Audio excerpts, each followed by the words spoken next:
തലസ്ഥാനത്ത് ട്രെയിനിൽ വെച്ച് യുവതിക്ക് നേരെ ക്രൂരമായ അതിക്രമം. വർക്കലയിൽ വെച്ച് ഓടുന്ന ട്രെയിനിൽ നിന്ന് യുവതിയെ ട്രാക്കിലേക്ക് തള്ളിയിട്ടു.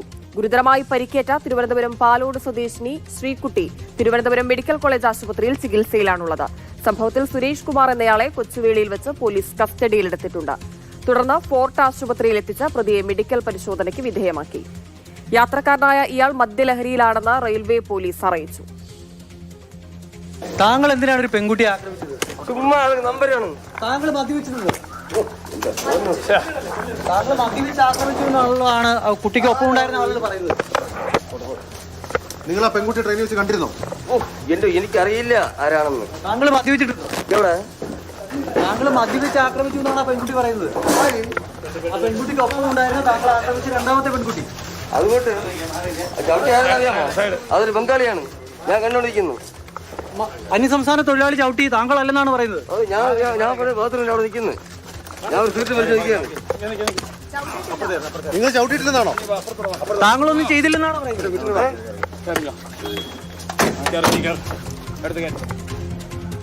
തിരുവനന്തപുരത്തേക്കുള്ള കേരള എക്സ്പ്രസിലെ ജനറൽ കമ്പാർട്ട്മെന്റിൽ യാത്ര ചെയ്യുകയായിരുന്നു യുവതി. അയന്തി മേൽപ്പാലത്തിന് സമീപമാണ് സംഭവം നടന്നത്. യാതൊരു പ്രകോപനവുമില്ലാതെ സുരേഷ് കുമാർ പെൺകുട്ടിയെ വാതിലിൽ നിന്ന് ചവിട്ടി തള്ളിയിടുകയായിരുന്നുവെന്നാണ് ദൃക്സാക്ഷി പറഞ്ഞത്. എന്താണ് ട്രെയിനിൽ സംഭവം? ചവിട്ടി തള്ളിയിടുവായിരുന്നു കുട്ടീനെ. എത്ര വയസ്സുള്ള ആളാണ്? 19. നിങ്ങൾ ട്രെയിനിൽ ഇരിക്കുകയായിരുന്നു? ഞങ്ങൾ ട്രെയിനിൽ ബാത്റൂമിൽ പോയിട്ട് പുറത്തിറങ്ങുമായിരുന്നു. അപ്പോഴാണ് ചവിട്ടി തള്ളിയിട്ടത്. Ladies compartment? ലേഡീസ് കമ്പാർട്ട്മെന്റ് അല്ലായിരുന്നു, ജനറൽ കമ്പാർട്ട്മെന്റ് ആയിരുന്നു. അതിൽ ലേഡീസ് ജനറൽ കമ്പാർട്ട്മെന്റ്.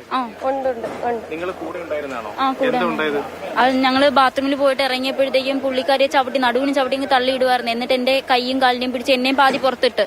മറ്റു പ്രകോപനം ഒന്നും ഉണ്ടായി? ഇല്ല, ഒന്നുമില്ല. നിങ്ങൾ പുറത്തേക്ക് തെറിച്ച് വീണില്ല? പിടിച്ചു നിന്നുകൊണ്ട് രക്ഷപ്പെട്ടു? എന്നെ പിടിച്ച് കയറ്റി രക്ഷപ്പെട്ട. അല്ല, ജനറൽ കമ്പാർട്ട്മെന്റ്. ഞങ്ങൾ ആലുവയെന്ന്. നാട് ആലുവയാണ്? അല്ല, ഇവിടെ ട്രിവാൻഡ്രത്ത് തന്നെയാ.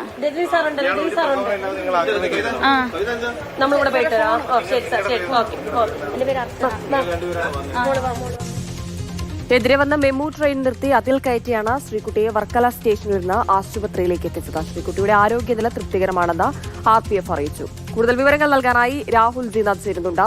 രാഹുൽ, ഇന്നലെ രാത്രി ഏറെ ഞെട്ടിയാണ് നമ്മൾ ഈ വാർത്ത കേട്ടത്. ഓടുന്ന ട്രെയിനിൽ നിന്നാണ് യുവതിക്ക് നേരെ ഈ അതിക്രമം ഉണ്ടായത്. പ്രതിയാണെങ്കിൽ കുറ്റസമ്മതം നടത്തുന്നില്ല, താനൊന്നും അറിഞ്ഞിട്ടില്ല എന്നുള്ള മട്ടിൽ പോലീസിനെ കുഴപ്പിച്ചുകൊണ്ടും പരസ്പര ബന്ധമില്ലാതെയുമാണ് പ്രതിയുടെ പ്രതികരണം നമ്മൾ കേട്ടത്. തനിക്കിതൊന്നും അറിയില്ല, ഇതര സംസ്ഥാന തൊഴിലാളിയാണ് ആക്രമിച്ചത് എന്നൊക്കെയാണ് പ്രതി പറഞ്ഞുകൊണ്ടിരിക്കുന്നത്. ഇതിലെ യഥാർത്ഥത്തിൽ എന്താണ് സംഭവിച്ചത്? ദൃക്സാക്ഷി പറയുന്നതിൽ നിന്ന് മനസ്സിലാകുന്ന കാര്യങ്ങൾ എന്തൊക്കെയാണ്? ശ്രീകുട്ടിയുടെ ആരോഗ്യനില എങ്ങനെയാണ്? ഇന്നലെ രാത്രി 8:30 കൂടിയാണ് ഇത്തരത്തിലൊരു വാർത്ത പുറത്തു വരുന്നത്. ആദ്യഘട്ടത്തിൽ ഇതെങ്ങനെ സംഭവിച്ചു എന്ന ഒരു ആശങ്കയായിരുന്നു ആദ്യം നിഴലിച്ചിരുന്നത്. കാരണം തെറിച്ച് വീണതാണോ അതോ ഇനി അതിക്രമമാണോ ഉണ്ടായത് എന്നുള്ള ചോദ്യം ആദ്യം ഉയർന്നു. ആ ഘട്ടത്തിലാണ് ഈ ട്രെയിനിലൊപ്പം ഉണ്ടായിരുന്നവരൊപ്പം ഈ പരിക്കേറ്റ യുവതിക്കൊപ്പം ഉണ്ടായിരുന്ന സുഹൃത്ത് ഉൾപ്പെടെയുള്ളവരുടെ ഒരു ഭാഗം അല്ലെങ്കിൽ മൊഴി പുറത്തു വരുന്നത്.